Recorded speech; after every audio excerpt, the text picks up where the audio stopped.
Before we start today's show, I have some exciting news to share.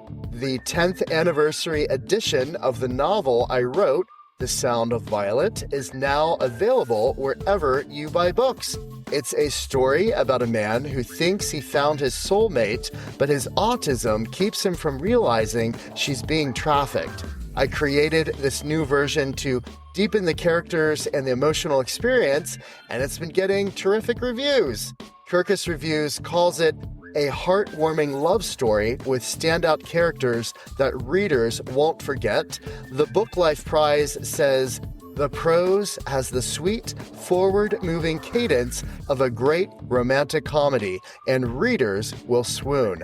The Sound of Violet 10th Anniversary Edition was named one of the best 100 books of the year by Shelf Unbound magazine, and the novel ranked on Amazon's bestseller list for romantic adaptations. It's official, I'm a best-selling author.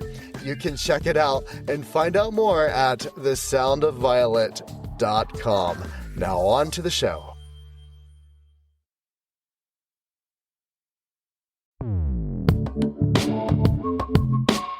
Welcome to the Navigating Hollywood podcast. My name is Allen Wolf. I'm a filmmaker, author, and game creator. Today, we're talking about Hollywood's biggest night. Notice I'm not calling this our official Oscar show. Why is that?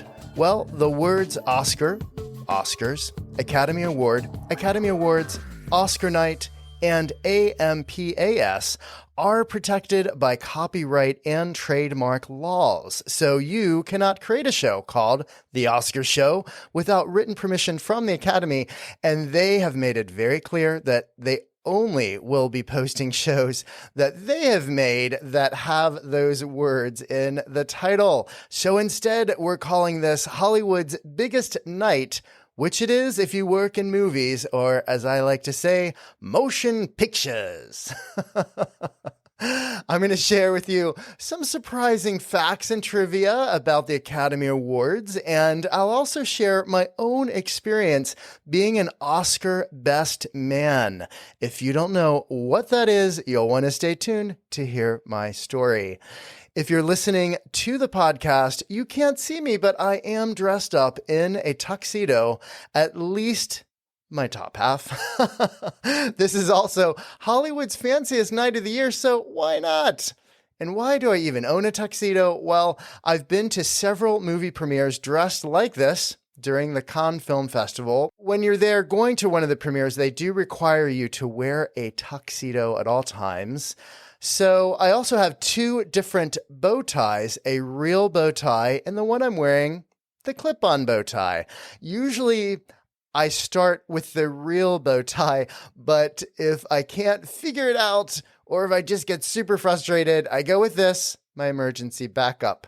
I'm also going to be giving away prizes for you, our listeners, so stay tuned. I'm going to ask a question at the end of our time about something I mentioned during the podcast. Then I'm going to send a copy of my game, You're Pulling My Leg, to the first 20 people who answer my question. Now, Oscar night is Hollywood's biggest night of the year if you work in movies, and that's because of what the Oscar represents, the highest achievement for a motion picture, voted on by your peers. The Academy Awards started in 1929 when they handed out their first awards at a dinner party for about 250 people at the Blossom Room of the Roosevelt Hotel in Hollywood. If you've ever been to downtown Hollywood to the Mann Theater, just a little bit further down the street from there is the Roosevelt Hotel. They have a little plaque outside the room that says, "This is where the Academy Awards began." The head of the MGM Film Studio, Louis B. Mayer, created the Academy in May of 1927 as a nonprofit organization dedicated to the advancement and improvement of the film industry. This is why you not only see Oscars given out for achievements in film, but also they give out Oscars for technical achievements that help advance the filmmaking process as well. Let's talk about the very first Oscar show. The winners of the first Oscars in that ballroom were announced before the award ceremony itself. So no one who showed up did not know they were going to win. They were winners of the Oscar. It was first televised in 1953, and the ceremony is now seen in more than 200 countries. Now, I think the Oscars are also an amazing time capsule. I love going on YouTube and watching the opening ceremonies of the Oscars throughout the years because it really helps put things into perspective. I know there is a lot of adoration for people that you see on the Oscars, especially the actors. And as you look at the past Academy Award presentations, you realize, okay, I don't know who a lot of these people are.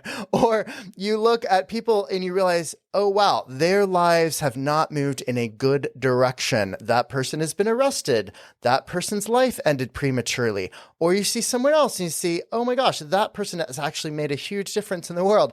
So it actually helps to give a little perspective as you take a journey back and look at the early Oscar shows.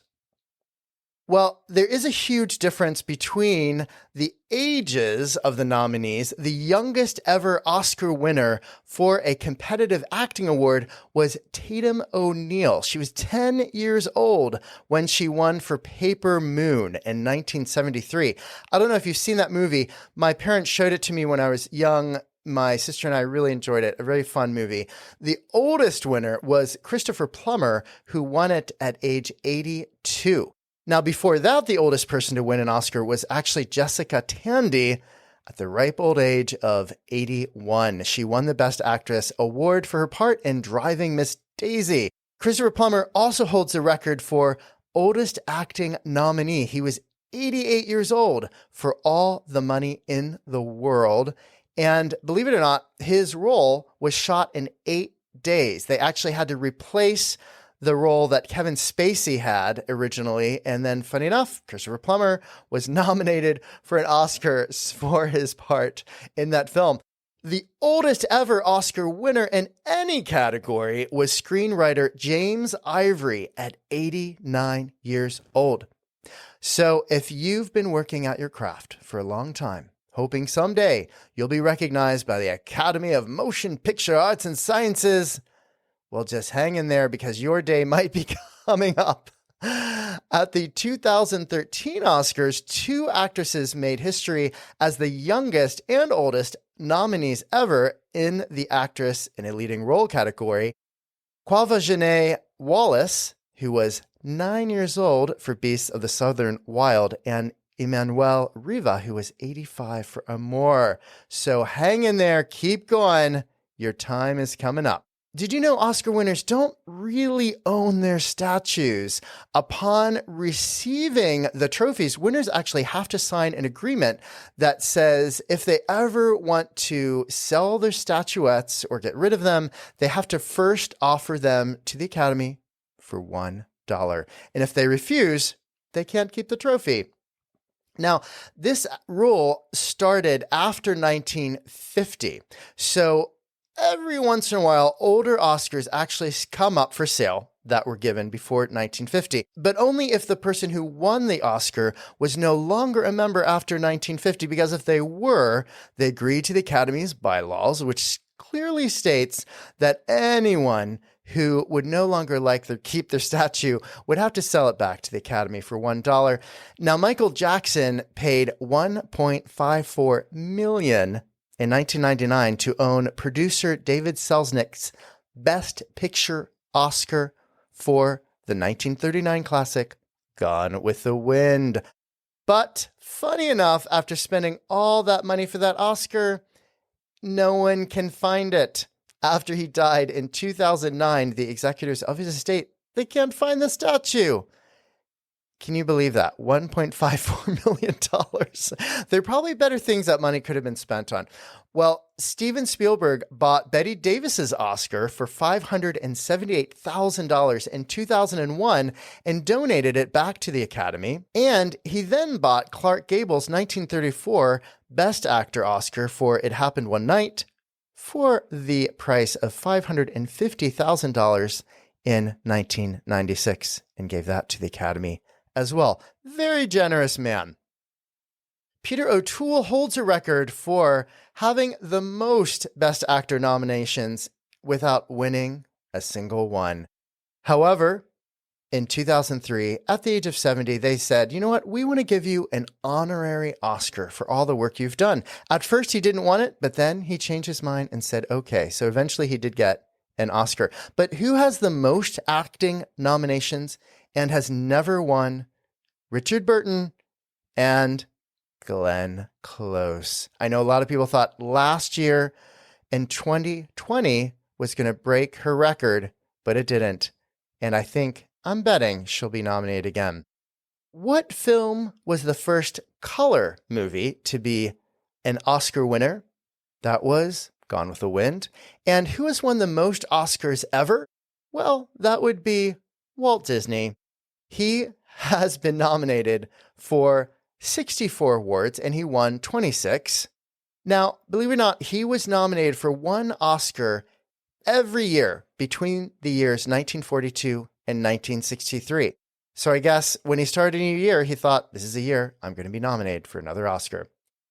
Who is the second most nominated person? It is the composer, and frankly, one of my favorite composers, John Williams. He has been nominated 47 times and counting. The top award winners, well, only 3 films have ever won all 5 Oscars for Best Film, Actor, Actress, Directing, and Writing. They are It Happened One Night, One Flew Over the Cuckoo's Nest, and The Silence of the Lambs. Who is the actress with the most Oscars? Well, that would be Katharine Hepburn. She has won 4 Best Actress Oscars during her career. Now, Clint Eastwood has the most Oscars, but he did not win all of those for acting. Actually, he didn't win any of those for acting. He won 2 Oscars for Best Directing and 2 Oscars for Best Picture. Who has won the most Best Actor awards? Well, that would be Daniel Day-Lewis. He won for My Left Foot, There Will Be Blood, and Lincoln. However, Jack Nicholson has also won 3 Oscars. 2 of them were for Best Actor, and 1 was for Best Supporting Actor. Who was the first female Best Director winner? That would be Kathryn Bigelow. She won for The Hurt Locker. Don't know if you've seen that, but I remember when it was nominated, Avatar was also nominated the same year. And I remember during the ceremony, they would frequently show James Cameron and Kathryn Bigelow in the same shot because they were formerly married. They sat her behind him, and they would just constantly go to the two of them, create tension to make us think who's going to win. And ultimately she prevailed. Now, until 2021, she was only the 4th woman to ever receive a nomination. But in 2021, 2 more women were nominated for Best Director, Chloe Zhao for Nomadland and Emerald Fennell for Promising Young Woman. So congrats to those women. And the most expensive Oscar winner ever, you can probably guess because I mentioned the title already. That was Avatar. Guess what the budget was? $280 million. That's a lot of money. It didn't win Best Picture or Best Director, but, it picked up some awards for art direction, cinematography, visual effects. Let's talk about some Oscar-winning families. Well, several couples have won Oscars, but only one Hollywood family can claim to truly be Oscar-winning. That would be the Minnelli family. Liza Minnelli won Best Actress for Cabaret in 1973. She is the daughter of Vincent Minnelli, who won Best Director in 1959 for Gigi. She is also the daughter of Judy Garland, who received a Miniature Juvenile Award in 1940. Now, who directed his own father and his own daughter to an Oscar win? That is John Huston. He directed his father, Walter Huston, to an Oscar for The Treasure of the Sierra Madre, for which he actually also won Best Director. He also directed his daughter, Angelica Huston, who won an Oscar for Prizzi's Honor. Amazing. Now, who has the most memorable Oscar speech? Do any come to mind if you're a fan of the Oscars? For me, I think of Gwyneth Paltrow's very tearful speech she gave where she talked about her father. But I especially remember Roberto Benigni stepping on the chairs in front of him to accept his Oscar for Life is Beautiful. That was a pretty amazing moment. But the longest speech goes to actress Greer Garson, who talked for 7 minutes when she won the award for Best Supporting Actress in 1934. Now, the Oscar itself is gold-plated, except during World War II, they handed out plaster trophies that they painted and later said you can exchange them. It might be fun, actually, to, though, have that one because there was a shortage of metal during the war. The Oscar award costs $500 to make. It weighs around 8.5 pounds. And the company who makes it is based in Chicago, R.S. Owens. They start making those Oscars a year in advance of the show. The name of the trophy is actually the Academy Award of Merit, but it's known as the Oscar. No one really knows why. But there is a theory that there was a librarian who eventually became the executive director for the Academy. And she said, you know what, this kind of looks like my uncle named Oscar. So I guess the nickname stuck and eventually became the nickname officially associated with the trophy, starting in 1939. Peter Finch and Heath Ledger are the only actors to be awarded an Oscar after they died. Ledger's Oscar was gifted to his young daughter, Matilda. In 2021, Chadwick Boseman might join them. I know a lot of people were shocked and saddened by the death of Chadwick Boseman. It brought up a lot of questions about what life is all about and what happens after we die. If those are questions you're wondering about, I would suggest you check out the courses Navigating Hollywood has to offer. There are marriage courses and the Alpha course where you can explore life's big questions. You can find out more about those by going to navigatinghollywood.org. The courses are for people who work in entertainment, and they are complimentary if you use the invitation code podcast. Again, go to navigatinghollywood.org and use the code podcast. Who has been nominated for the most Oscars? That would be Meryl Streep. She has been nominated for a record 21 Academy Awards, winning 3 Best Actress Oscars. Her most recent was for The Iron Lady in 2011. Jack Nicholson is the most nominated male actor, having received 12 Oscar nominations, and all that started with his 1969 movie, Easy Rider. There are 3 films that have won 11 Oscars. Those are, can you guess them? Ben-Hur, Titanic, and Lord of the Rings, Return of the King. Now, with that last film, Lord of the Rings, they actually won every award for which they were nominated. Isn't that incredible? Now, why are the names of the winners so secret? Let me tell you who to blame. The LA Times. In 1940, the LA Times broke the Academy's embargo and published the names of all the Oscar winners before the ceremony. So after that, the Academy said, you know what? We're going to introduce a sealed envelope. And they're still doing that today. Bob Hope was the host who hosted the most. He actually hosted 19 times, the most frequent Oscar host ever. After the 2002 ceremony, the show ran for an astounding, can you believe this, 4 hours and 23 minutes. And the Academy said, you know what? We're going to give you 45 seconds to thank the people you love. After that, the orchestra is going to start playing you off. So they've continued that to this day. I have noticed, though, during the end of the night, when you get to some of the more significant awards, that you start seeing that they're taking a lot longer with their time. The record for the shortest acceptance speech is shared by 2 people, Alfred Hitchcock and William Holden. They both simply said, thank you. Now, who wore the most expensive dress in Oscar history? That would be Jennifer Lawrence. Her bluish pink ball gown that she wore in 2013 was valued at, are you ready? $4 million. Yeah, $4 million. It was lent to her. I'm not sure. Was it lined with gold and diamonds? Like, what made that $4 million? Maybe we'll never know. Now, what country has won the most international film Oscars? That would be Italy. believe it or not, they have won 10 times. Incredible. No film has ever won the quartet of acting Oscars. That would be Best Actor, Best Actress, Best Supporting Actor, and Best Supporting Actress. The closest that anyone has come is 1951's A Streetcar Named Desire.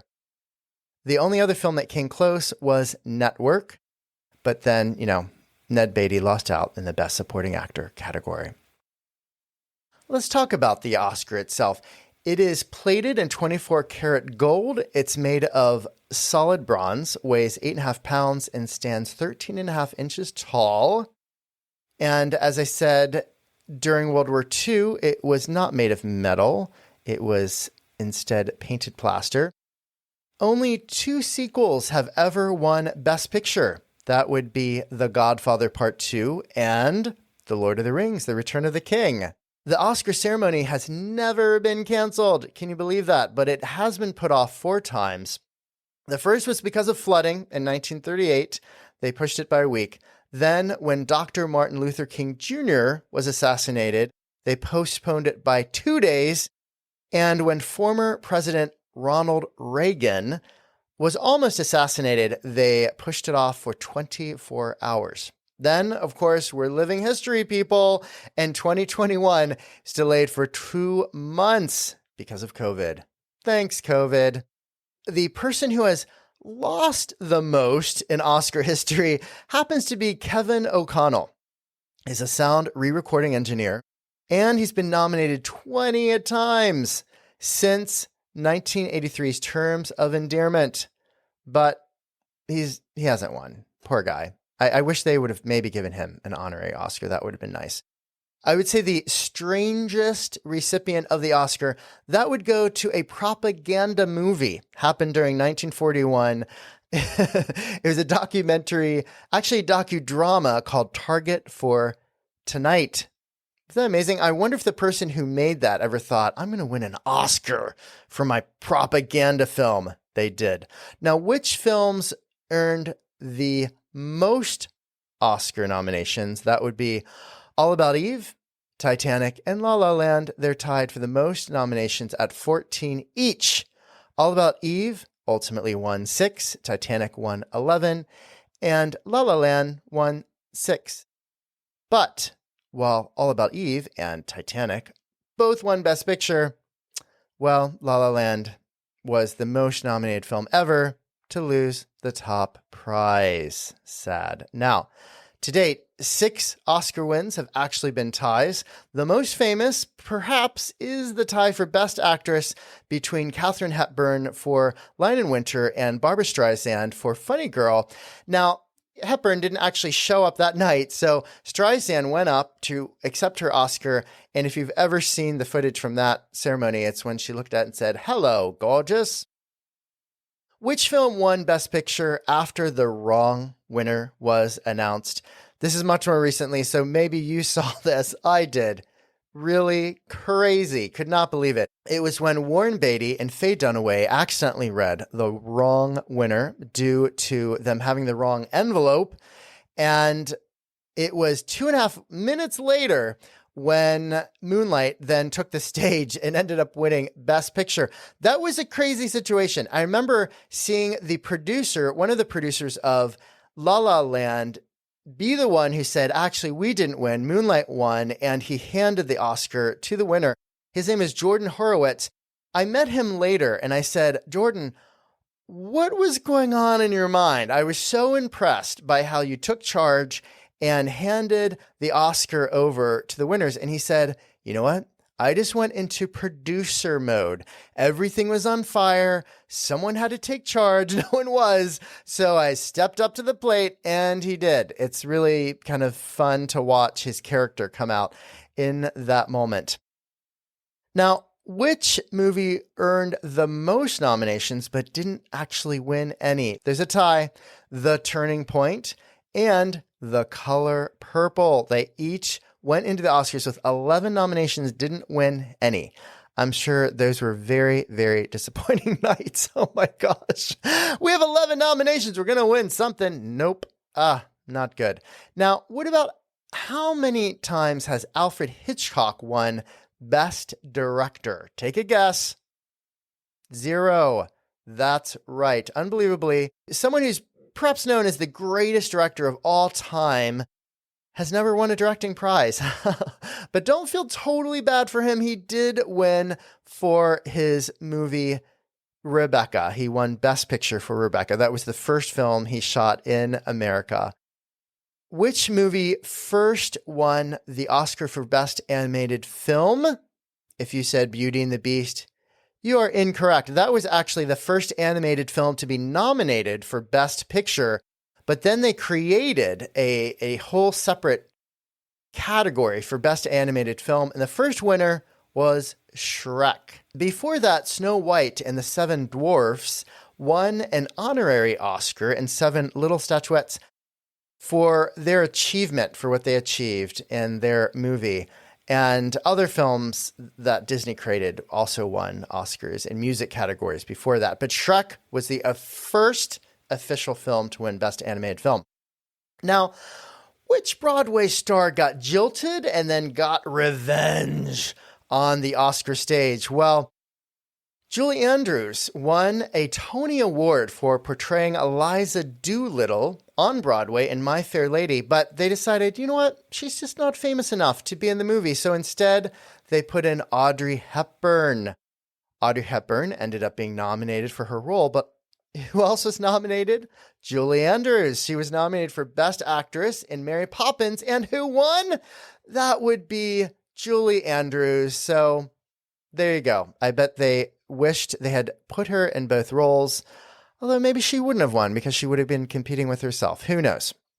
Now, who won Best Picture between Gandhi and E.T. the Extraterrestrial? It was Gandhi. And later, Richard Attenborough, who directed Gandhi, said, you know what? I actually think E.T. was the better movie. I wish it had won. Wild. Well, he eventually made it up to Spielberg by starring in Jurassic Park. Who else was in Jurassic Park? Laura Dern, and her dad was nominated twice for an Oscar, but it was Laura who was the first to bring home an Oscar statuette. Parasite was the first South Korean film nominated for Best International Feature Film, as well as for Best Picture and Best Director. The largest U.S. TV audience for an Oscar show was in 1998. 52.2 million people watched. And what was the movie that won Best Picture that year? It was Titanic. Now, the least watched Oscars was very recently, last year. 23.6 million viewers. It still sounds like a hefty number, but it is the lowest number ever. It was actually 20% less than the year before. Many people were thinking that 2021 will be the lowest show, and I know the producers are doing everything they can to make sure that doesn't happen. And I don't know, why is that? Do people care less about the Oscars? Does Hollywood seem too politicalized, too out of touch? You tell me. Go on our Instagram page, our Facebook page. It's at Navigating Hollywood. Tell me what you think. I'd love to know. The closest I've ever come to attending the Oscars was when a friend of mine, Greg Helvey, asked me to be his Oscar best man. And I remember saying, like, what's an Oscar best man? And he said, you know what? It's the guy who's like right beside me on Oscar night, helping me to get ready. His wife is going to have her friends next to her, helping her to get ready. It's a whole thing. And there's a lot of prep that goes into building up to that night. There's a whole campaign season and a lot of stress. I remember that one of the issues they were working through is that his wife was constantly needing a different gown for each. These are first world problems, by the way. But I know she needed a new gown for every show that she went to, and they had to keep getting people to loan them gowns.